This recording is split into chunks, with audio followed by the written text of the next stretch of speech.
kembali ke asal. Kita buktikan. Di Nembarani kalau ada orang meninggal dunia, kemana mayat ini dibawa? Ke tanah kuburan, tanah wakaf, ya kan? Kenapa asal tubuh dari tanah? Tanam. Dalam tempo 40 hari atau 50 hari, menurut proses kedokteran, saya akan bongkar. Kita akan lihat itu tubuh berair berulat, ditambah baunya luar biasa. Ya, coba kalau sudah bau begitu, cobalah bongkar. Ya, kalau misi belum mati, bisalah kita mengucapkan kata-kata sastra yang indah. Kita nggak bisa berpisah, mesti hidup semati. Nah, coba sudah bau gitu, peluklah hidup semati, bilang kalau nggak muntah. Mana ada istilah hidup semati? Bapak-bapak hidup mati, mati bininya kawin lagi bapaknya. Jangan haraplah hidup mati. Siapa mau mati sama-sama mati? Sudah dibuang ke bait. Kering airnya, mati ulatnya, kembali menjadi tanah.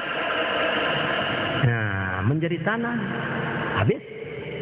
Sekarang yang akan minta pertanggungjawaban apanya? Nah, jalan. Jadi kan kita sudah mendengarkan Pak, Ibu, asal kejadian jasad kita kan daif, ya, hina, kotor ya. Jadi udah mendengar kita nggak bisa lagak, nggak bisa bangga, nggak bisa angkuh. Sudah dengar kita asal kejadian tubuh kita ada apa. Tapi mereka yang belum pernah mengaji, belum pernah mendengar, nggak tahu dia asal usul tubuhnya dari apa, berapa banyak yang petentengan. Lagaknya baru punya Mercy 10 biji, rumah 1000 tingkat, pangkat jenderal, lagak nggak tangguh, nggak sadar asal pun dari ulat. Nggak usah lagak lah. Nggak usah lagak lah.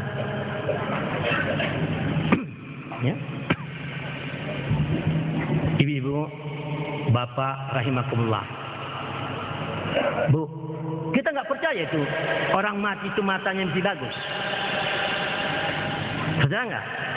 Nah, enggak ya? Nah, saya faktakan, saya main fakta. Nah, mata orang mati itu mesti bagus, tapi nggak bisa melihat. Ya, nah, telinganya mesti bagus, nggak bisa mendengar. Tangannya mesti bagus, nggak bisa memegang. Nah, buktinya matanya mesti bagus. Nah, mari saya buktikan. Sekarang udah banyak di Jakarta. Sebelum bapak ibu meninggal dunia, mau donor mata. Menyumbangkan mata. Banyak di Jakarta, ya. Banyak itu mendonorkan mata. Soal hukum gak usah kita bahas malam ini.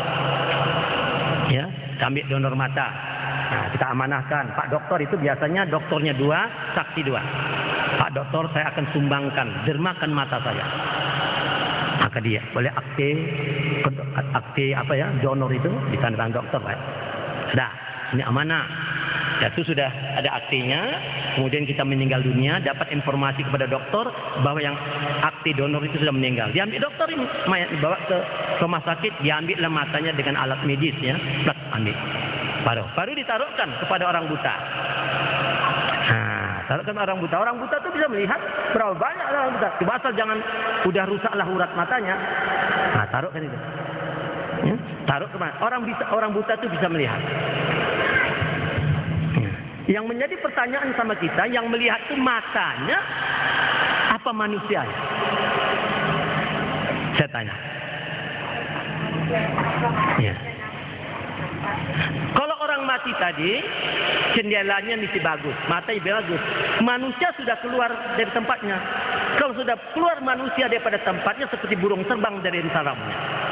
Ya, apabila keluar rohnya mayat dia, nggak bisa melihat. Orang buta tadi, manusia mesti ada, cuma jendela nggak ada. Dikasih mata jendela baru bisa melihat. Yang melihat manusia bukan jendelanya, supaya bapak ibu tahu. Nah, maka itu sekarang yang banyak jual mata, Bu, di Sri Lanka. Banyak itu, jual mata. Ya, kalau kita umpamanya tak ada mata kita saudara yang buta, saya ambil. Boleh, tapi ya duit lah pula, mahal ya. Nah, jadi sana macam-macam, Bu. Kalau mau ada mata tuh biru, coklat, hijau, kelabu. Nah, kita pun kalau mau sebelah coklat, sebelah biru bolehlah ganti mata kita. Nah, asal ada duit. Bisa aja. Itulah canggihnya ya. Nah. Jadi yang melihat itu bukannya. Macam ibu-ibu lah. Punya rumah ada jendelanya enggak? Ada ya.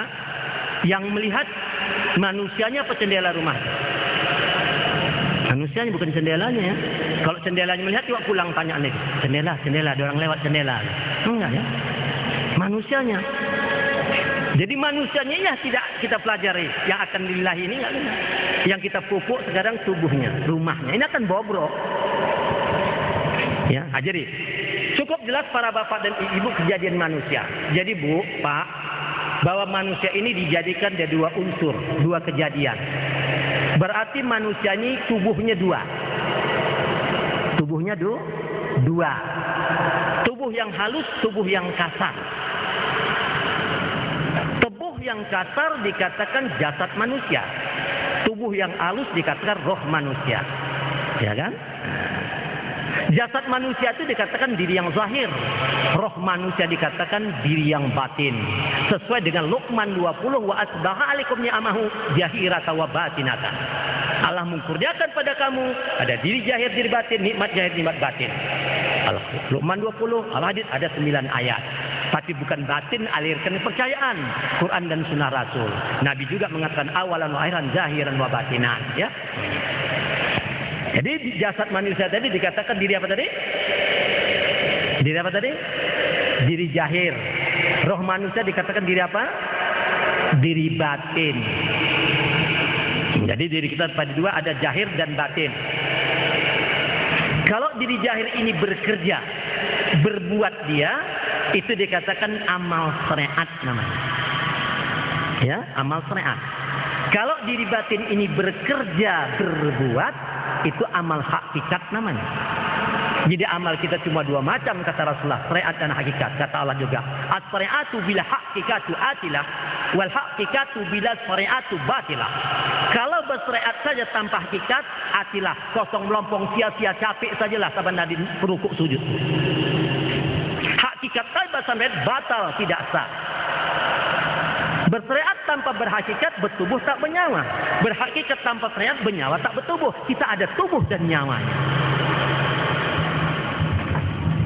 Sejelas-jelas ya bisa. Jadi amal kita dua macam, syariat dan apa tadi? Hakikat. Dah. Tolong Bapak tunjukkan yang mana amalan syariat itu. Syariat Rasul itu mana? Syariat Nabi. Yang dikatakan amal syariatnya macam mana? Supaya jelas kita. Yang dikatakan amal syariat Bu, Pak, kauli dan fi'linya, ucapan dan perbuatannya. Itu amal syariat. Amal syariat dapat dilihat, dapat didengar. Apa diucapnya bisa didengar, apa kerjanya sujud dapat dilihat. Itu amal syariat.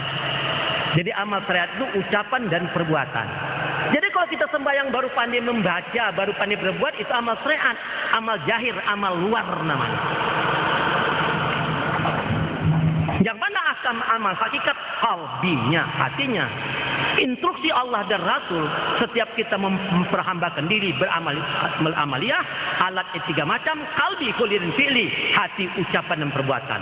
Kan itu semua. Ada rukun sembahyang 13 perkara yang wajib. Ada rukun 13 pada rukun qalbi, qawli dan fi'li. Hati, ucapan dan perbuatan. Rukun fi'li takluk pada sifat basar. Apa yang dikerjakan Nabi dapat dilihat. Ada hadisnya. Rukun qauli takluk pada sifat sama. Apa yang diucapkan Nabi dan sembahyang bisa didengar. Ada hadisnya. Rukun qalbi takluk pada sifat ilmu. Apa isi Nabi tidak akan tahu kita isi hati Nabi kalau tidak punya ilmu. Saya tahu kita. Jadi amal kita dua macam, syariat dan hakikat ya. Nah, yang mana amal syariat ucapan dan perbuatan. Yang mana amal hakikat kalbinya. Jadi alat memperhambakan diri, alat beribadah, kalbi, qawli dan fi'li, hati, ucapan dan perbuatan. Ada? Ya. Hati, ucapan dan perbuatan. Tolong Pak, ibu-ibu tunjukkan yang mana amalan fi'li, amalan perbuatan itu yang macam mana? Yang berhubungan dengan tubuh manusia. Nah, itu dia. Berhubungan tubuh manusia. Contohnya, asma, berdiri betul. Ruku, iktidal, sujud. Ya, tawaf, sa'i. Pokoknya berkaitan dengan tubuh itu amalan fi'li, amalan perbuatan namanya. Jelas? Yang mana amalan qauli, amalan lidah itu yang macam mana? Yang berkaitan dengan lidah. Contohnya, subhanallah, Allahu Akbar, membaca ayat, selawat, yang mengeluarkan kata-kata yang indah, yang baik. Ini amalan qauli. Yang mana amalan hati? Inilah tidak dipelajari Islam masa kini. Di mana-mana pelajaran cara membaca, cara berbuat. Sembahyang itu begitu. Begini perbuatnya gini baca. Begini tawafnya begini baca. Tubuhnya sujud, lidah membaca, hati enggak tahu. Tubuhnya tawaf, lidah membaca, hati kemana? Yang ditengok Allah hati kita. Innallaha la yanzuru ila ajsamikum wala ila suwarikum walakin yanzuru qulubikum. Allah enggak menengok rupa dan perkara tersebut, menengok hati kamu. Supaya tahu kita enggak mempelajari hati. Sudah. Ilmu fi'li, ilmu perbuatan itu kita pelajari untuk apa? Untuk apa kita pelajari ilmu fi'li, perbuatan? Supaya tahu kita cara-cara menyembah Allah. Macam mana berdiri betulnya, rukun, i'tidal, sujud menurut sunnah. Ya. Dan bagaimana tawaf sa'inya itu, ya, pekerjaan perbuatan itu. Ini. Jadi ilmu fi'li perbuatan itu kita pelajari supaya tahu mau cara-cara macam mana menyembahnya, macam mana berdiri betul, rukun itu, sujudnya menurut Quran dan sunnah. Ini, itu ilmu perbuatan. Ilmu qauli kita pelajari supaya pandai memuji Allah. Allahu Akbar, Subhanallah. Membaca ayat. Ini ilmu hati kita pelajari untuk apa? Untuk mengenal yang kita puji, untuk mengenal yang kita sembah. Kalau kita hanya pelajari ucapan dan perbuatan, Allah tidak bisa dikenal dengan ucapan dan perbuatan. Allah tidak bisa dilihat dengan mata kepala. Allah tidak bisa didengar dengan telinga. Allah tidak bisa dirasa dengan lidah. Allah tidak bisa diraba-raba dengan tangan. Dengan apa? Al-ilmu silmani. Fa ilmu batini. Fi qalbi. Fadzalika huwal ilmu nafi'i. Ilmu itu dua macam. Ilmu batin dalam hati itu sangat manfaat.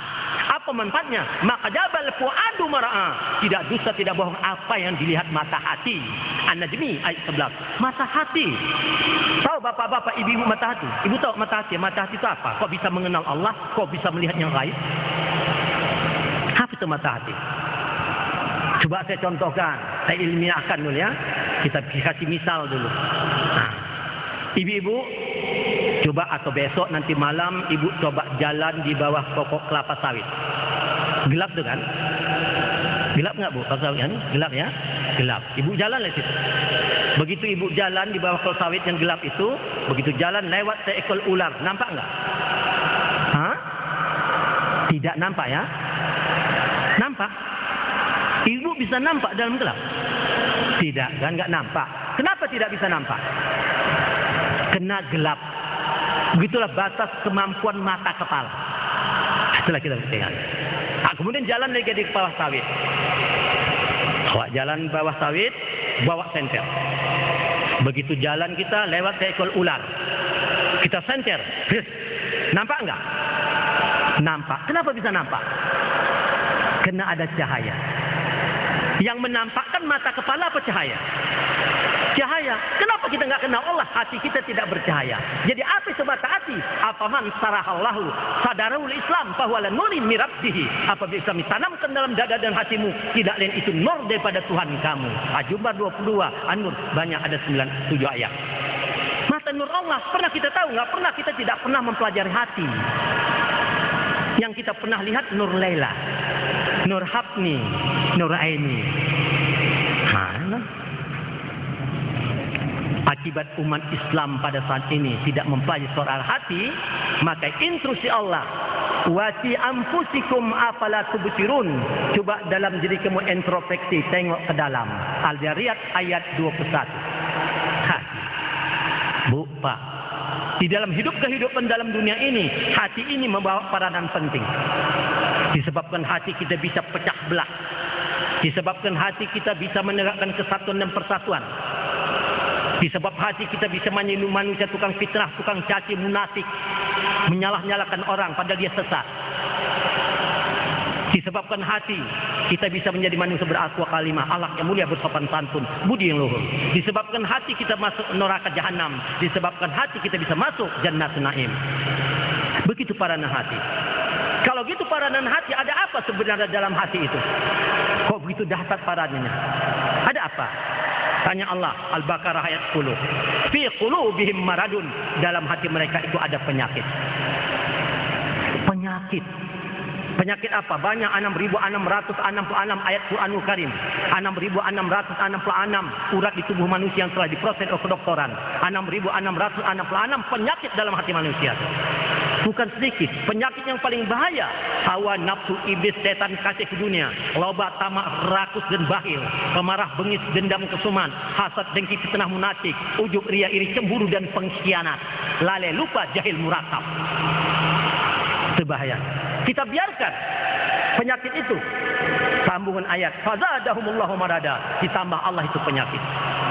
Kita biarkan terus-terus, kita tidak cari antinya, pembasminya. Kita biarkan ujung ayat, walahum azabun alima bima kanu yakzibun. Bagi mereka lah azab yang sangat pedih karena mereka pendusta. Papat di luar, pancung di dalam, lain di mulut, lain di hati. Bak pantun mengatakan atap hati gulung gemulung, bakar sampah buang syaratnya, ibarat gunting makan di ujung mulut manis, apalah gunanya. Allah Akbar kata lidah tapi jengkol yang diingatnya. Ini macam mana membersihkan hati? Likuli sayin faqatun, kata Rasulullah. Ya, segala sesuatu ada pembasminya, pembersihnya. Alat membersihkan tubuh manusia pakai air. Menurut ilmu fikih, tandanya bersih, hilang bau, hilang warna, hilang rasa. Alat menyucikan hati pakai apa? Ya, baca istighfar bu ya, istighfar. Kan gitu ya. Kalau membersih hati, kata Ustaz, baca banyak baca istighfar. Astagfirullahaladzim, ya bu. Betul? Baik. Istighfar letaknya di mana bu? Di lidah. Hati di dalam. Terima di akal, dibaca di luar dalam bisa bersih. Ya, agama harus diterima dengan akal ya. Kalau agama tidak diakal, bukan agama. Jangan agama di akal-akal. Coba masjid itu kotor di dalam, rame-rame kita di luar, bersih dalam, bersih bisa betul? Atau kita sapu luar nih bersih-bersih, bisa ikut dalam bersih? Enggak bisa. Kuasa kalatun kalbu zikrullah, alat membersihkan hati, ingat Allah kata Rasulullah. Tapi enggak mungkin kita bisa ingat sebelum kenal kepada yang dia ingat. Bersihkan itu. Qad aflaha man tazakka. Beruntung orang yang suci hatinya. Wa dzakara rabbih, dia mengingat Tuhannya. Fa shalla, baru tegakkan salat. Apa hukumnya orang enggak bersih hati? Qad aflaha man tazakka. Beruntung orang yang suci hatinya, yang bersih hatinya. Kalau enggak bersih, apa hukumnya? Qad aflaha man zakkaha wa qad haba man dasaha. Beruntung orang yang suci. Sesat manusia tidak suci hatinya. Sampai ayat 9. Syaitan. Apa hukumnya orang hati tidak bisa ingat Allah? Fawailul kasyatu qulubuhum min dzikrillah ulaika fi dalalin mubin. Celaka bagi mereka yang hati tidak ingat Allah, mereka itu sesat yang nyata. Sampai mana sesat orang yang enggak ingat Allah itu? Ulaika kal an'am, mereka itu seperti binatang. Balhum adallu, lebih sesat daripada binatang. Ulaika mulqatilun, itu orang yang lalai yang tidak ingat Allah. Al-Arab 179. Itu hukum enggak ingat. Apa hukumnya orang yang tidak menegakkan salat? Ya kalau kita dengar Rasulullah mesti enak di telinga. Man taraka salata muta'amida faqad kafara jahara. Barang siapa meninggalkan sembahyang dengan sengaja, kafir yang nyata. Mesti enak. Arti kafir engkar, arti berdosa. Tapi kalau Allah ngomong, orang tidak sembahyang wala tusalli ala ahadin minhum mata abada. Orang yang tidak sembahyang kalau mati jangan sembahyang selama-lamanya. Wala takum ala qabrihi, jangan berdiri, jangan pijak kuburannya itu. Innahum kafaru billahi wa rasulihi, karena dia kafir pada Allah dan Rasulnya. Wa matufahum fasikun, matinya fasik sesat. At-Taubah 84. Jangan coba-coba bu, ada orang enggak sembahyang, kita sembahyangkan. Jangan coba-coba. Dalam hukum Al-Quran dan hadis tidak ada hukum-hukum toleransi. Mengingat, menimbang, memutuskan saudara. Tidak ada. Kalau kita turut menyembayang orang tidak pernah sembayang. Man anasahsan ala maksiatin walau bisakin kalimatin kana asarikul fiha. Barang siapa membantu orang yang telah berbuat maksiat, walaupun satu patah kata, suka kamu dengan dia. Sahih Bukhari Muslim. Jangan coba-coba. Allah itu maha pengasih, maha penyayang, maha kejam. Orang yang tidak mengingatnya. Nah, saya tahu. Nah, cuma kadang-kadang soal mengingat ilmu. Bagaimana orang yang dikatakan bersih hati itu macam mana? Ingat Allah. Oh, bukan. Itu kalimat kedua ini. Al-A'la ayat 2. Wa zakar rabbih ini. Ini kalimat kedua. Enggak mungkin dia bisa sebelum hatinya bersih. Orang yang dikatakan hati bersih, dia hati mengenal Allah. Itulah. Dapat kenal baru wajah karena baru bisa diingatnya. Sudah kenal bisa ingat boleh sembahyang. Pas salat maka tegakkan salat. Surat Al-A'la ayat 14. Kenapa sekarang kita hati kita tak kenal Allah, sembahyang tak apa kita ingat? Ya? Apa penjawabnya itu? Bal tu'siruna al-hayatad dunya wal akhiratu khairu wa abqa. Karena mereka itu mabuk gila dunia. Hingga sadar akhirat kekal selama-lamanya. Nah, cuma masalah kadang-kadang ingat ini salah pengertian nih Pak. Nah, kata orang sembahyang itu ingat. Sembahyang bukan ingat, perintah kerja jadi kan. Tegakkan sembahyang untuk ingat. Nah, sembahyang bukan ingat, perintah kerja. Tegakkan salat. Salat itu kita kerjakan untuk mengingat yang memerintah. Yang kita ingatkan perintah Allah, zuhur asarnya. Allahnya kemana? Ada yang mengatakan ingat itu subhanallah, alhamdulillah itu bukan mengingat, memuji Allah. Kalau sembahyang itu ingat, subhanallah, alhamdulillah itu mengingat, praktekkan 11 ayat Quran. Pertama An-Nisa ayat 103. Uzkurullaha zikran katsira. Fadzkurullaha qiyaman wa qu'udan wa ala junubikum. Ya, banyak-banyak ingat Allah waktu duduk, berdiri, berjalan, berbaring di mana saja berada. Dalam jalan pun kita ingat Allah. Kalau sembahyang ingat Allah, silakan sambil jalan sembahyang, bisa enggak? Coba bikinkan. Enggak bisa, berarti bukan ingat. Kalau subhanallah alhamdulillah dikatakan ingat, silakan sambil jalan. Ibu pergi belanja. La ilaha illallah subhanallah, mau mana ibu belanja? Alhamdulillah, gila ibu ni kata orang. Kan masuk akal. Atau dalam WC lah. Sebab Allah di mana saja ingat. Biar di WC. Kalau di WC enggak ingat Allah, mati di tempat kotoran dicampakkan Allah ke kotoran sana. Nah, kalau dikatakan la ilaha illallah subhanallah itu ingat, silakan sambil buang air besar. Subhanallah, la ilaha illallah, pret, alhamdulillah, haram hukumnya. Allah ada menjelaskan, cuma kita nggak mengerti. Kalau nggak punya ilmunya. Al-A'raf 205. Dijelaskan Allah yang soal mengingat. Wadzkur rabbaka, ingat Tuhanmu, pakai otak. Di mana diingat? Fi nafsika, dalam diri kamu. Tadaruan dengan lemah lembut, rasakan betul-betul. Wahifatan al-jahri minal qawli, bukan disebut-sebutkan pakai lidah. Bil hurwil asal, dari pagi hingga petang. Wala takum minal ghafilin, jangan qala lalaika. Jangan lupa. Al-Arab 205. Oh, tidak disebutkan, dibikin di dalam. Gitu. Macam mana? Enggak bisa. Kalau enggak kenal. Nah, gitu Bu ya. Kita belajar Bu ya, ini ada tingkatan kata Nabi, as-sari'atu aqwali wa tariqatu ahwali wal haqiqatu ihwali wal ma'rifatu rasul mali. Ya, bersariat, bertarekat, berhakikat dan bermakrifat. Ya. Ilmu syariat Bu. Ya.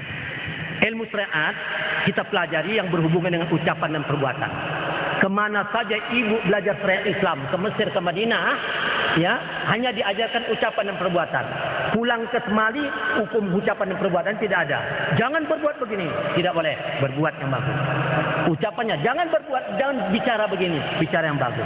Amalnya begitu, begini berdirinya, begini baca, begini rupanya. Yang diajarkan syariat itu ucapan perbuatan. Jadi ilmu syariat berhubungan dengan ucapan dan perbuatan. Habis. Batas ilmu syariat dapat kita pelajari sampai yang nampak. Yang tidak nampak tidak bisa dipelajari dan ilmu syariat. Sekecil-kecil sampai titik kita bisa tunjukkan, dalam titik tidak bisa lagi. 30 juz Quranul Karim terhimpun menjadi 114 surat. 104 surat terhimpun menjadi 6.600 ayat. 6.600 terhimpun pada surat Ummul Quran Fatihah. Fatihah terhimpun dari bismillah. Bismillah tunduk kepada ba tunduk sama titiknya. Sampai titik bisa ditunjukkan, dalam titik tidak bisa dipelajari ilmu syariat. Supaya tahu gitu. Ya kalau tingkat syariat adalah pelajaran kita, jangan salahkan orang bersyariat. Jangan. Baru pandai ngomong, berbuat. Jangan salahkan orang lah. Ya. Jangan. Jangan salahkan. Syariat bukan pelajaran syariat. Syariat itu jalan, bahasa Indonesia. Syariat bahasa Arab, bahasa Indonesia jalan. Nah, jadi kalau tanya orang apa itu syariat, jawab jalan. Jangan tanya orang apa syariat, gila. Bukan itu arti bahasa Arab. Gila bahasa Arab mereka majnun. Syariat Tarekat bahasa Arab maksudnya jalan. Nah, silakan ibu-ibu sana ke Rantau Perapat ya, tengok di simpang jalan itu kan banyak. Jalan Imam Bonjol, Jalan Sudirman, Jalan Ahmad Yani, kan gitu. Coba ibu pergi ke Mekah, di simpang-simpang besar sana, Tariqim Masjidil Haram, Tariqim Jeddah, Tariqim Madinatul Murah, coba deh, Tariqim. Menanya jalan pun kalimatnya tarekat. Ya uhti fain Tariqim fil Masjidil Haram. Mana jalan ke Allah? Orang tawaf itu yang dipikul, yang nggak bisa jalan dipikul di tandu itu, minta jalan ke tarik, jalan. Artinya jalan. Supaya tahu. Nah. Jadi tarekat itu bukan jalan, bukan pelajaran syariat. Tarekat itu jalan untuk mengetahui hati. Jadi orang pertama belajar tarekat dia supaya tahu hati. Nah, cuma kadang baru masuk tarekat tamat, mana ngerti dia. Pikiran itu udah di BA tamat, saya tahu. Nah, tambah bodoh dia tuh. Dah, ilmu tarekat jalan untuk mengetahui hati. Itu orang tarekat pertama. Kenapa mesti ketahui hati? Sebab innamal a'malu binniyah, tidak sah amal ibadat tanpa niat. Letak niat bukan di kepala, bukan di hidung, bukan di lidah. An-niyati fi qalbi, niat itu dalam hati. Di mana letak hati? Fi suduril qalbi, kata Allah Al-Had 46, dalam dada. Dada sebelah mana? Atas, tengah, bawah, kanan atau kiri? Enggak tahu letak hati macam mana meletakkan niat, apalagi rahasia niat. Mana tahu? Anggap orang tuh niatnya insyaallah tahun depan kita mau naik haji. Itu bukan niat, rencana, tujuan. Niat di dalam hati. Nah, jadi ilmu tarekat jalan untuk mengetahui hati. Itu ilmu tarekat. Sudah tahu di hatinya, baru diselidikinya dalam hati ada apa. Oh, ditengok dalam hati supaya ada penyakit tadi, fi qulubihim maradun. Oh, kalau ada penyakit ini harus dibasmi. Apa alat pembasmisnya? Wa saqalatun qalbu zikrullah, kata Rasulullah dalam hadis Bukhari. Alat pembasmi hati ingat Allah. Macam mana mengingat? Belum tahu. Jadi ilmu tarekat berhubungan dengan hati, batas sampai membersihkan hati. Baru tingkat itu. Kita sudah pelajar syariat, sudah pelajar tarekat. Jangan salahkan orang belajar hakikat. Hakikat bukan pelajaran syariat. Hakikat bukan pelajaran soal hati lagi. Pelajaran apa hakikat? Al-ilmu silmani, fa ilmu batini fi qalbi, fa dzalika huwal ilmu nafi'i. Ilmu itu dua macam, ilmu batin dalam hati itu sangat manfaat. Apa manfaatnya? Maka jabal fuadu mar'a, tidak bisa tidak bohong apa yang dilihat mata hati. Jadi ilmu hakikat itu berhubungan dengan ilmu ghaib. Allah itu ghaib. Batas ilmu hakikat kita pelajari sampai rasa. Malam yaju lam yadri, barang siapa tidak merasa tidak tahu. Kita baru cerita Tuhan, belum tahu rasa macam serta Allah. Enggak tahu.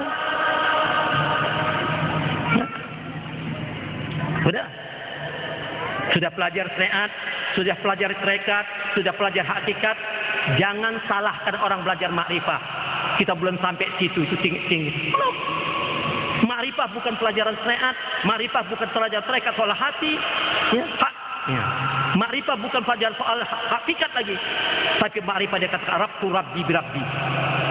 Hubungan antara Allah. Aku memandang Allah dengan Allah, aku memandang Allah dengan Allah. Batasnya man arafa rabbah fasal jasad. Barang siapa mengenal Tuhannya maka karamlah dirinya. Ini jadi jangan salah-salahkan. Kita baru pandai mengucap, membaca dan sembahyang sudah menyalah-nyalahkan orang. Janganlah. Dah. Tingkat beramal pun di 4 macam. Syariat, tarekat, hakikat dan bermakrifah. Tingkat cara beramal. Nah, umpamanya amal syariat lah. Nah, kok sini enggak lah barangkali ya. Nah, kalau orang syariat memanya. Tapi bukan di sini bagus-bagus saya tengok. Amal syariat, apabila dia bertasbih, subhanallah, subhanallah, alhamdulillah, alhamdulillah, Allahu akbar. Siapa yang dipujinya, Bu? Kalau dia kata subhanallah, subhanallah, siapa yang dipujinya? Hah? Siapa dipujinya? Allah. Kan ya, Bu? Subhanallah itu kita pujikan Allah, Maha Tinggi Allah. Yang kita. Tapi Allah itu nggak tahu kita kan. Serupa Cina itu. Cina apa nih? Langit dan bumi Allah yang bikin lah kata. Tapi nggak tahu Allah itu. Sama dengan beo-beo itu. Allahu Akbar. Pandai dia. Tapi nggak tahu dia. Beo itu kan binatang. Itu maka kata Allah. Ulaika kal mereka seperti binatang. Balhum adalu. Lebih sesat daripada binatang. Pandai mengucapnya nggak tahu. Nggak tahu. Jadi pandai subhanallah. Tapi nggak tahu dia. Allah itu mana? Itu tingkat syariat. Tarekat enggak. Subhanallah, subhanallah. Siapa yang dipujinya? Hah? Allah. Sama saja dengan syariat begitu. Orang terikat subhanallah, subhanallah, yang dipujinya, yang diingatnya itu Allah sesuai dengan Quran. Wa dzkur rabbaka, ingat Tuhanmu di mana? Fi nafsika, dalam diri kamu. Yang diingatnya. Nah, itu sudah tahu. Tingkat hakikat enggak lagi. Subhanallah, subhanallah, siapa yang dipujinya? Bukannya diingatnya, yang dirasakannya. Malan yajib dari bangsa tidak merasa, tidak tahu. Macam mana rasa Allah? Wa huwa ma'akum aina ma kuntum, Allah beserta kamu di mana saja kamu berada. Coba akan sertakan diri ibu sama es, apa rasanya? Bu, coba dekatkan diri ibu sama apa rasanya? Sama es? Dingin.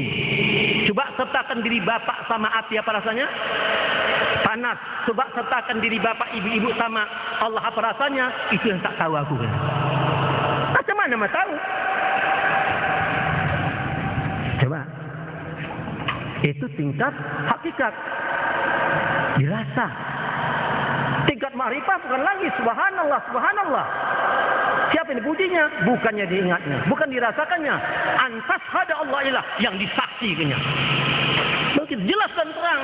Allah itu gaib bagi yang tidak mengenal. Bagi yang mengenal Allah itu nyata dan terang. Bu, bapak kalau belajar ustaz, bu, tanya bu. Jangan ragu-ragu. Kalau ustaz itu mengerti, kalau nggak mengerti berhenti dari ustaz. Tanya aja, ustaz. Saya bingung ustaz. Kenapa bu? Bingung. Kalau sembahyangnya kita menyembah siapa Pak Ustaz? Tentu dia menyembah Allah. Kan ya? Kalau menyembah Allah itu lebih bingung saya. Kalau sembahyang kita menyembah Allah, Allahnya di muka, di atas, atau samping Ustaz? Tolong tanya Allah. Mau mana tahu kalau nggak tahu apa disembah? Mau sembahyang aja. Nampak nggak dapat sih? Tahu nggak tahu? Allah punya tahu. Allah yang tahu. Kalau nggak ingat sesat ya. Dah. Hanya Ustaz, kita kalau sembahyang mesti menghadapkan muka. Sesuai kita, wajahku. Muka yang mana Ustaz kita hadapkan? Tanya dia. Udah, perintah lagi. Kita sembahyang seakan-akan kau lihat ini. Bingung Ustaz. Macam mana melihat Allah Ustaz? Di mana lihat? Di muka apa lihat? Suruh Ustaz baca syahadat. Asyhadu an la ilaha, apa artinya Ustaz? Tentu dia artinya aku naik saksi dan. Ya, macam mana menyaksikan Allah Ustaz? Jangan pembohong kita pandai mengucapkan enggak bisa. Tanya itu, biar sadar Ustaz itu. Ini sekarang, ini ditakut ke Rasulullah. 120 hari lagi Rasul meninggal dunia. 4 bulan lagi meninggal, dikumpulkannya sahabat. Hadir sahabat waktu itu 60 sahabat. Baca hadis 2 hari. Apa berani? Apa kata Allah? Ya ayuhal ikhwan, wahai saudara-saudaraku sekalian. Ya'ti 'alan nas zamanu la yabqa minal islami ila ismuhu. Akan terjadilah bagi manusia di zaman akan datang Islam itu tinggal nama. Wala minad dini ila rasmuhu. Agama itu tinggal model, tinggal bentuk, tinggal keturunannya lagi. Wala minal Qur'an ila darsuhu. Quran itu tinggal di ucapan, tinggal di bibir. Ya nu'amiru masajidahum wa huwa arabun an zikrillah. Banyak orang nanti beramal di dalam masjid tapi di dalamnya kosongnya ingat Allah. Asaru al-jalika zamanu ulama'hum. Yang paling bahaya di zaman akan datang adalah ulama-ulama. Ini takut ke Rasul. Ulama yang takut ke Rasul. Islam tidak bisa dihancurkan Yahudi, Majusi, kafir Quraisy, Kristus, Buddha. Tidak bisa. Siapapun tidak bisa menghancurkan Islam ini. Tapi Islam itu sendiri, terutama para ulama. Bertanya para sahabat, qultu ya Rasulullah, katakan ya Rasulullah, ulama yang bagaimana engkau takutkan itu? Faqala Rasulullah, berkata Rasulullah, yakuna fil akhirut zaman ubadi jahilul ulama'i fasikun. Akan terjadilah nanti akhir zaman banyak manusia beramal ibadat bodoh-bodoh, tolol-tolol disebabkan umat fasik, umat sesat. Berapa banyak umat sembahyang enggak tahu menyembah Allah, tak tahu Allah itu berada di mana. Di muka atau di samping. Ya, itulah. Ibu? Ya. Mau saya tunjukkan Allah berada di mana? Bapak-bapak mau saya tahu? Ibu mau? Mau ya? Nah, kan kita dengar ustaz-ustaz kan ibu selalu nengok TV ya. Ustaz-ustaz selalu berkata kan? Nah, apa kata ustaz ya? Ini saya tunjukkan. Nah, supaya kita dengarkan kata-kata ustaz-ustaz. Apa katanya? Bapak-bapak, ibu-ibu, saudara para pemirsa, menyerahlah kepada di atas. Mintalah kepada di atas, Bu. Bersujudlah kepada yang di atas. Berarti, Bu, Pak, yang di atas itu siapa? Siapa? Kalau lah Ustaz kami bilang begitu, menyerahlah kepada di atas, mintalah kepada di atas, bersujudlah kepada di atas. Berarti yang di atas siapa? Allah, iya kan? Allah, di atas Allah. Ada dasarnya, ada, Bu, ada 7 ayat. Al-A'raf 54, Yunus ayat 4, Al-Hadid ayat 4, ada 7 ayat. Bunyinya serupa. Inna rabbakumullahu allazi khalaqas samawati wal arda fi sittatin ayamin tsumma stawa 'alal ardh. Sesungguhnya Tuhanmu itu Allah yang menjadikan 7 lapis langit bumi dalam waktu 6 masa. Kemudian Allah bersemayam di atas arah. Cukup jelaskan, Bu, bahwa Allah ada berada di atas, ya. Apa buktinya di atas? Subhanalladzi asra bi 'abdihi lailan minal masjidil haram ilal masjidil aqsa. Dimiratkan Nabi, Bu. Sampai ke arah jumpa Allah baru ke sembahyang. Belum jumpa Allah enggak ada kasih sembahyang. Dijumpa. Jadi jelas terang menurut Al-Qur'an Allah berada di atas. Mempercayai Quran, Bu, rukun iman, ya. Barang siapa tidak percaya Quran, hukumnya kafir. Kan itu iman itu kan? Percaya pada Allah, percaya kepada malaikat, lagi percaya apa? Pada kitab, lagi Rasul, lagi hari kiamat, lagi baik jahat dari Allah. Kan itu? Nah, Allah, malaikat, kitab nomor 3. Kitab Quran telah menjelaskan Allah berada di atas aras dengan bukti Nabi Mi'raj di atas. Kalau kita tidak percaya pada Quran, itu orang kafir. Ya, Bu? Ya, Pak? Jadi bapak-bapak, ibu-ibu, percaya nggak Allah berada di atas? Percaya nggak? Percaya. Orang-orang percaya Allah berada di atas itu orang munafik ini. Kenapa munafik? Enggak cocok diucapkan dengan perbuatan. Coba. Kalau Allah berada di atas, kita ucapkan, kuhadapkan wajah mukaku padamu ya Allah. Kita sembahyang mesti menghadapkan muka pada Allah, kan ya? Sedangkan Allah di atas, kenapa sembahyang tak terlontang? Allah Akbar terlontang lagi nih. Asyhadu Allah aku nak saksi kau di atas ya Allah. Jangan jatuh Allah ketimpa aku nanti. Coba. Lain diucapkan, lain dikerjakan. Kalau Allah berada di atas, berarti di bumi ini nggak ada Allah. Kalau Allah berada di atas, berarti Allah kalah sama udara. Udara di mana-mana ada. Kalau Allah berada di atas, berarti yang pertama kali mengenal Allah orang Amerika sama orang Rusia. Naik Apollo. Kita mau naik apa? Orang desa paling tinggi naik pokok kelapa. Coba. Begitu banyak ayat hadis menyatakan kok Allah itu di atas, lupa jawab dengan kafir. Coba, begitu banyak ayat. Cobalah catat ayatnya lah. Catat situ. Pertama At-Taubah ayat 40, innallaha ma'ana. Allah itu beserta kita, Bu, bukan jauh. Al-Hadid ayat 3, huwa ma'akum aina kuntum. Allah beserta kamu di mana saja kamu berada. Di mana berada Allah itu? Baca Al-Baqarah 186, fa idza sa'alaka anni fa inni qarib. Apabila hamba-Ku bertanya pada Muhammad tentang aku, katakan aku dekat. Bukan jauh. Di mana dekatnya? Saya akan baca surat Qaf ayat 16. Wa nahnu aqrabu ilaihi min amri waris. Allah lebih dekat, lebih hampir daripada urat leher. Lebih dekat, lebih hampir. Di mana hampirnya? Saya akan baca Al-Jariyat ayat 21. Wa fi anfusikum afal tubsirun. Coba dalam diri kami untuk tengok ke dalam. Diri mana? Wa asbagha alaikum ni'amahu jahiratan wa batinatan. Diri ada jahir dan batin. Kenapa disuruh menengok dalam diri? Man arafa nafsahu faqad arafa rabbah. Barang siapa mengenal diri, kenal sama Tuhannya. Barang siapa tak kenal diri, tidak kenal sama Tuhannya. Barang siapa tidak kenal sama Tuhannya, pasti salah sembahnya. Orang-orang salah sembahnya syirik dia, neraka tempatnya. Supaya kita tahu, tingkatkan pelajari ini. Jangan kita hanya pandai membaca begitu aja. Ya, kita tahu. Bu, Pak, kalau kita belajar ucapan dan perbuatan, Bu, nanti ibu buktikan nanti orang mati itu, Bu. Enggak laku nanti syariat Islam itu. Ucapan perbuatan enggak berlaku di dalam sekarat maut. Kita akan buktikan. Kullu nafsin za'iqatul maut. Setiap yang bernyawa, setiap hidup pasti mati. Innal mautal ladzina tafiru fa innahu mulaqikum. Apabila sudah maut mendatangi kamu, kamu tidak bisa menghindar, tidak bisa melarikan diri, karena maut itu yang mendatangi kamu. Ya, surat Al-Jumu'ah ayat 8. Tengok Bu ya, kita pasti mati. Ingat Bu, kita ini ada pinjaman ya. Allah ada meminjamkan buat kita.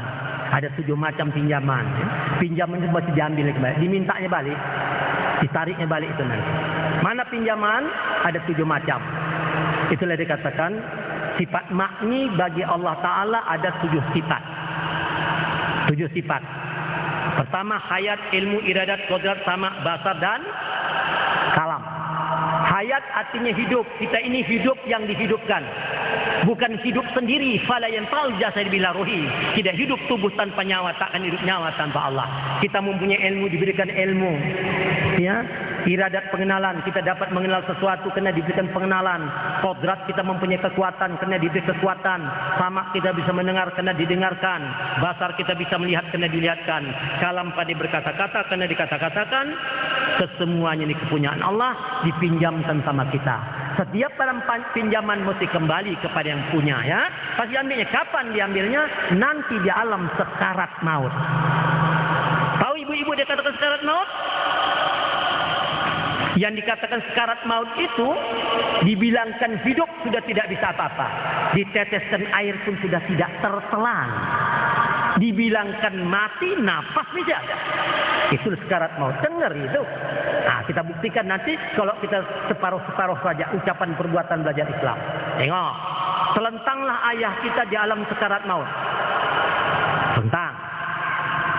Ya. Waktu ayah telentang, penuhlah mengumpul mengelilingi ayah kita tadi. Siapa mengelilinginya? Cucu-cucunya, anak-anaknya, ibu kita, kakak, abang, saudara, jiran, kerabat, tetangga kita mengelilingi ayah kita di dalam sekarat maut. Apa kerja kita di situ? Sekedar menonton. Pertama kita tonton mata ayah kita, sebeliak ke atas, sebeliak ke bawah matanya, mendelik ke atas, mendelik ke bawah. Main sudah matanya. Ada menonton gigi mulai, katanya. Ada menonton tangan yang mulai tergenggam keras. Ada pula yang mencit nadinya, tinggal satu-satu lagi detakannya. Dan ada pula yang membacakan Yasin. Kalau ada orang mati dibacakan Yasin, tujuan baca Yasin lain tidak ada, supaya cepat mati kan itu. Coba kalau belum mati bacakan Yasin, kok tempeleng saudaranya kita. Kurang ajar kali, orang belum mati bacakan Yasin pula. Nah, tempeleng itu memang. Tapi kita tengok macam mana Pak, macam mana Bu. Nampak udah tanda-tandanya. Ini jam 3 malam ini. Udah ngantuk. Bacakan Yasin cepat mati. Mati dia pulang tidur ngantuk kali. Bacakan Yasin, Yasin Pak tidak mati. Bangun tidur. Habis. Coba. Nah, pada detik-detik terakhir. Bukan detik-detik kemerdekaan. Detik-detik terakhir diangkat Allah sifat makni yang 5. 7 tadi. Iradat, kodrat, sama, basar, kalam. Pengenalan, kekuatan, pendengaran, pandangan, ucapan diangkat Allah. Miliknya dia punya. Siapapun tidak bisa menghalang. Tinggal 2 sifat makni, hayat dengan ilmu, nafas dengan ilmu. Kalau berilmu. Tinggal satu-satulah nafas ayah kita tadi. Datang Rasulullah berkata, "Lakinu mautakum la ilaha illallah." Ajarkan olehmu kepada orang yang akan mati, tidak ada Tuhan selain Allah. Ajarkan, bisikan di telinganya, la ilaha illallah. Telinga sudah pekak, enggak ada arti sama dia. Tunjukkan ayat Quran di matanya, mata sudah buta. Suruh baca Quran dia. Pernah juara musabakah, ya, juara dunia 1000 kali. Suruh baca, lidah sudah keluh, tidak ada juara sekarat maut. Suruh bangkit. Ayah, tegaklah ya. Bangkitlah ya. Ambil uduklah ayah. Salatlah ayah. Tinggal berapa menit lagi ayah di muka bumi. Cepat, tegaklah ya. Iradat, kodrat tidak ada lagi. Deking, tidak ada deking. Yomalayan paumalun wala banun. Siapapun tidak bisa menolong kamu sekarat maut. Anda tolong kaum kerabat anak bini harta karun. Tidak bisa. Coba ilmu apa? Ya. Lakinu mautakum la ilaha itu bukan untuk orang yang mati. Ajarkan kepadamu orang yang akan mati. Yang akan mati ini kita, kullu nafsin dha'iqatul maut. Maka belajar mengenal Allah, bukan orang mau mati. Nah, salah, orang sudah mau mati diajar. Nggak mungkin. Kita ini yang akan mati. Jadi, cobalah. Kalau sudah begitu, ilmu apa mau dipakai? Kalau ilmu pandai ucapan perbuatan, dibisikkan orang telinga peka, tunjukkan ayat mata buta, suruh baca lidah keluh, suruh bangun anggota lumpuh dan kaku. Ilmu apa? Coba berbalas pantun kita malam hari ini. Apa kata pantun? Pohon jelatang di tepi laut, gugur bunganya dimakan ikan. Kalaulah datang malaikat maut, ilmu apa mau digunakan? Ilmu lidah keluh, mata buta, telinga peka. Ilmu apa? Coba jawab pantun saya. Bisa? Apa jawabnya? Orang nelayan pergi ke laut, pukat dibawa penangkap ikan. Kalaulah datang malaikat maut, ilmu hakikat itu gunakan. Sesuai dengan firman Allah, yauma la yanfa'u malun wala banun illa man atallahi biqalbin salim. Siapapun tidak bisa menolong kamu sekarat maut. Anda selan kaum sahabat anak bini harta karun, kecuali hati taslim yang ingat Allah. Aswara 88. Ya, tingkatkan Bu. Tambah hari, tambah minggu, tambah bulan, tambah tahun, maut tegas tambah dekat Bu. Siapkan diri. Jangan belajar ucapan dan perbuatannya. Ya. Gak ada arti nanti. Apalagi nanti ibu-ibu berangkat haji nggak punya ilmu Bu. Aduh. Di sana itu apa nih? Baitullah. Apa arti Baitullah? Rumah Allah. Ya. Pernah saya waktu di Pondok Gede bersama-sama waktu sama Azwar Anas, sama Faisal Tanjung, Panglima Abri Dubari. Terus saya tanya, Pak Faisal, saya mau bertanya. Nggak mau. Kalau Buya tanya, saya nggak. Yang pantas saya bertanya, bukan itu Pak Faisal. Ini yang saya tanya kenyataan. Waktu Pak Faisal berangkat naik haji sama Pak Harto, itu tanya, itu bolehlah. Jangan tanya macam-macam orang nggak ngerti aku kan. Pak Faisal waktu berangkat haji sama Pak Harto kan dikasih fasilitas oleh Raja Fahd masuk ke Ka'bah kan? Betul. Masuk orang Pak Harto masuk. Yang saya tanya, Pak Faisal, itu namanya Baitullah kan? Iya, Baitullah artinya rumah Allah. Waktu Pak Faisal masuk ke dalam Ka'bah itu, ada Allah duduk merokok situ. Oh, enggak ada. Jadi ada apa ini dalam? Enggak ada apa-apa. Enggak ada apa-apa. Kenapa dikatakan Baitullah? Coba, itu belum aja Bu, kosong aja itu. Dulu zaman waktu sampai hijrah di Madinah, dimasukkan lata dan juga patung di sini. Kembali direbut Rasulullah Mekah itu dikeluarkan.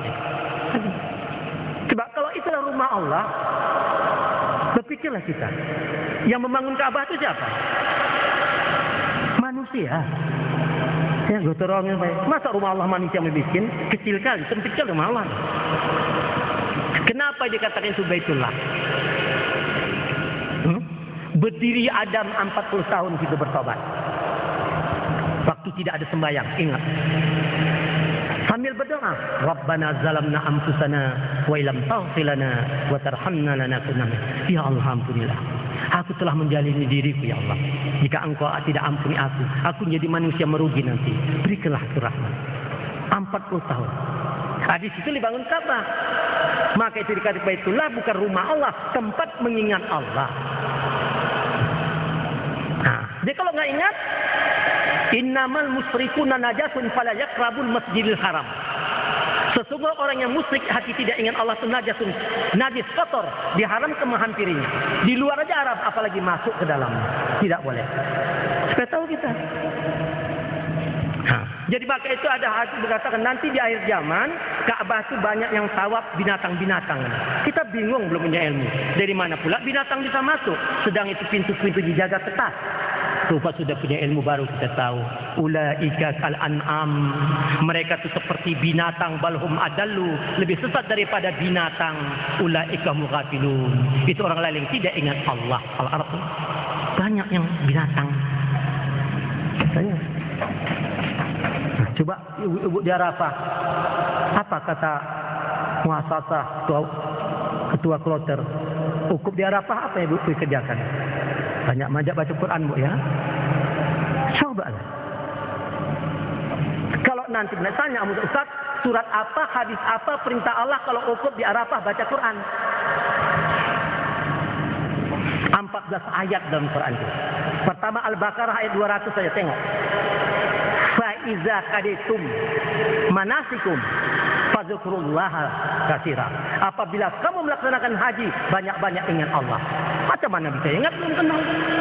Kalau disuruhnya baca Quran macam-macam kita ingat nanti.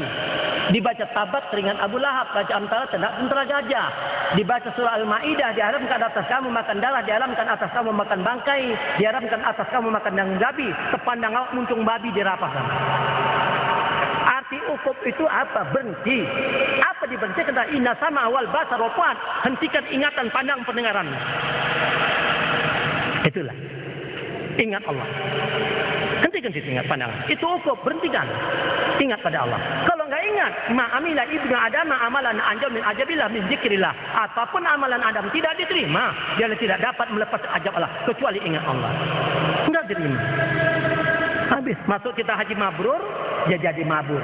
Mabur sana, mabur sini. Sampai di sini menjadi ajinamoto namanya. Coba bu, Pak, ada Ustaz ini surat apa, hadis apa? Orang nggak kenal Allah, nggak ingat Allah, pergi haji, sembahyang kasih pahala masuk surga. Tolong tunjukkan nama saya. Haji saya ini keras nada saya mengajak ibu-ibu. Kasihan saya bapak ibu-ibu. Ibu sujud, lidah membaca, apalah ibu ingat, bapak ingat. Ini saya kasihan. Apa nih? Kan menghayal kita. Coba. Tauhid diajar, cerita tauhid. Di lidah tauhid kita. Allah itu sah. Lam yalid wa lam yulad, tidak beranak dan tidak dianakkan. Wa lam yakul lahu kufuwan ahad. Tidak ada misal satu cerita. Cina-cina pun bisa. Kalau di lidah tauhid itu bahasa Indonesia konsentrasi ya. Mentauhidkan, mengkonsentrasikan. Arti tauhid mengesahkan Allah.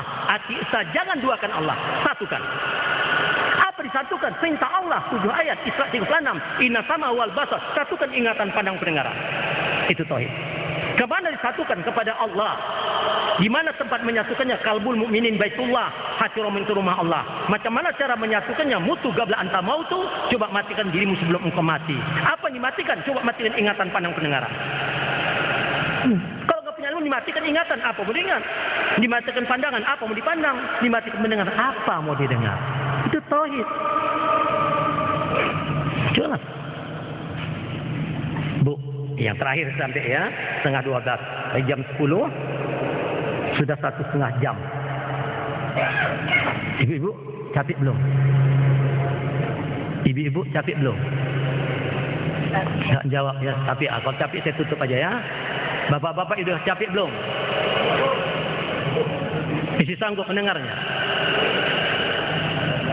Nah, Bapak ya, suara saya nada keras ya. Tugas saya wabali menyampaikan ayat. Kata-kata Allah dan Rasul saya sampaikan. Kalau bapak ibu marah sama Allah dan Rasul. Saya menyampaikan. Ya. Bu, apa sebab akhlakul karimah umat Islam sekarang ini lebih rusak dari zaman jahiliyah? Apa sebab? Tiga ya. Bu, Pak, orang jahiliyah nggak mau buat malu ya. Tidak mau malu. Cuma dia nggak mau nyembah Allah, nggak tahu dia Allah tuh. Belum jelas sama dia, menyembah batu segala macam. Tapi membuat malu tidak mau orang jahiliyah. Dan serah. Kena takutnya malu dia, anaknya lahir perempuan tanam. Takut nanti besar jadi anak gadis, entah hamil dibikin orang, takut malu, bagus tanam aja. Nah, gitu orang jahiliyah. Jangan kena takut malu. Kita kan enggak sekarang. Lahir anak coba dibaca koran di TV, campak tong sampah, diparet, kolokan, dicampakkan orang. Lebih parah zaman jahiliyah. Ya kan? Nah, orang jahiliyah belum pernah dalam sejarah bapak kandungnya menodai anak kandungnya. Belum pernah. Tadi aja di TV sudah dijelaskan. Ya? Nah, banyak di aplikasi Tangerang, bapak kandung menodai anak kandung. Sudah terjadi. Orang jahiliyah enggak mau itu. Ini orang Islam semua. Zaman jahiliyah tidak pernah anak kandung menodai mak kandungnya. Tengok waktu di Bekasi. Coba, diancam ibunya. Lihat sampai ibu mengatakan, aku ibumu nak. Kalau sudah hafal sekali dikasihnya 500.000. Pergilah nak. Pergilah sana. Tidak. Ustikam mak nggak mau. Terpaksa. Anak kandung menodai mamanya. Zaman jahiliyah nggak ada. Kenapa Pak ibu bisa terjadi begitu? Kenapa ya? Mari saya jelaskan. Ya, saya jelaskan ini. Udah bangkrut kali ini.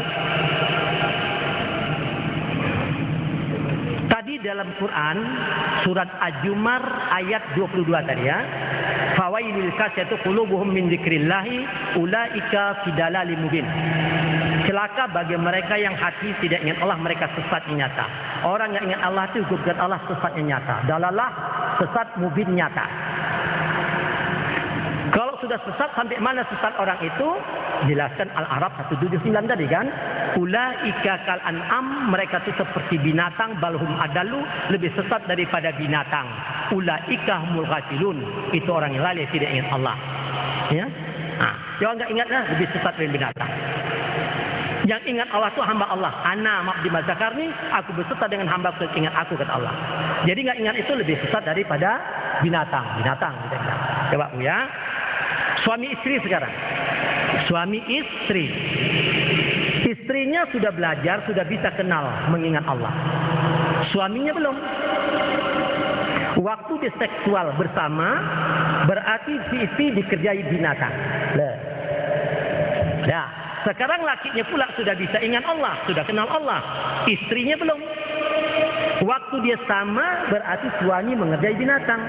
Sama-sama tak ingat, sama-sama binatang. Lahir anak binatang. Ini itu nggak kacau gitu.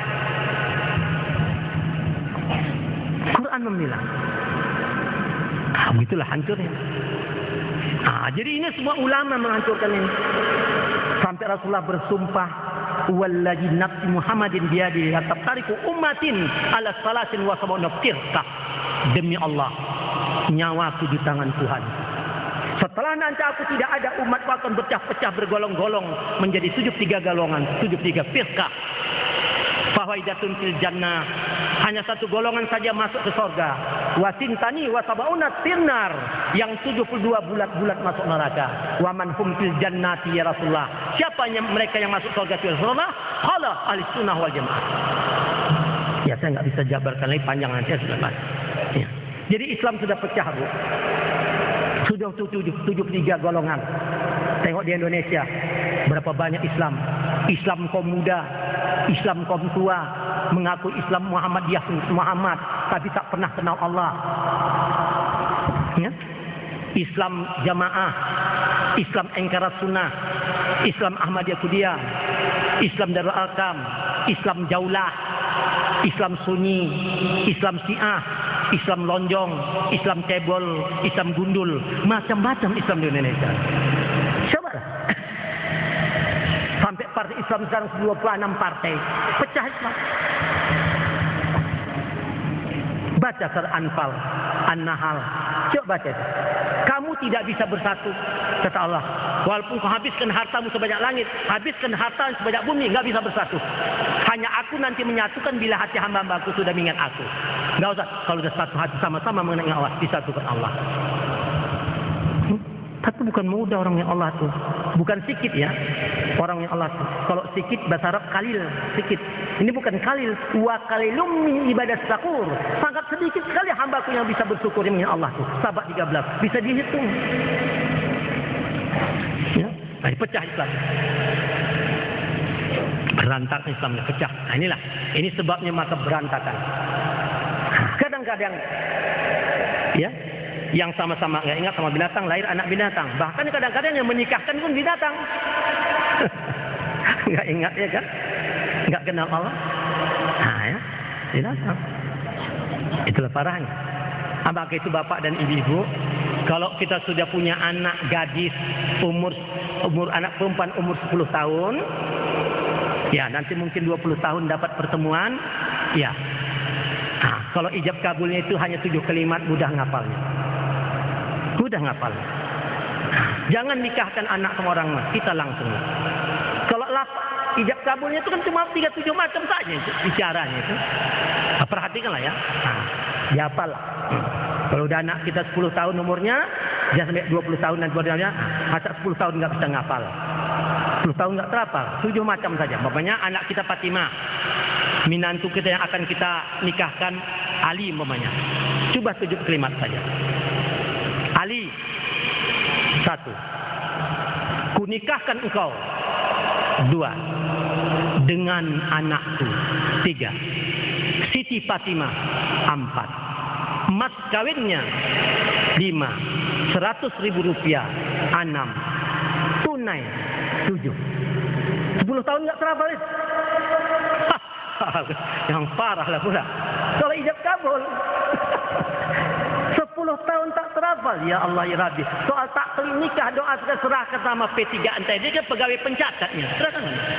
Yang penting kita nikahkan. Tetapkan ingatan kita. Satukan ingatan menantu kita mungkin. Imankan dulu dia. Balu salurkan, tangkap tangannya. Asyhadu Allah. Rasakan macam mana ketika Allah. Sudah kita sebutkan syahadat la ilaha illallah sallallahu Muhammad Rasulullah. Baru Ali, kunikahkan engkau dengan anakku Siti Fatimah, mas kawinnya 100.000 rupiah tunai. Gep, masukkan nikah sekarang. Nikah jahir dan batin. Wa asbagha alaikum ni'amahu jahirata wa batinatan. Allah mengkurniakan kedepanmu ada nikmat jahir, ada nikmat batin. Luman. Mana nikmat jahir? Enak melihat, enak mendengar, enak mengunyah, enak memegang, enak melangkah, maaf beri maaf, enak bersama suami istri. Waktu kita merasakan nikmat jahir, kita tidak ingat nikmat batin, dihukumkan jinah batin. Kata Allah, bukan kata saya.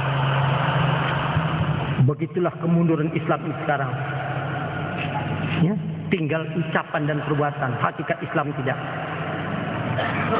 Ya, inilah.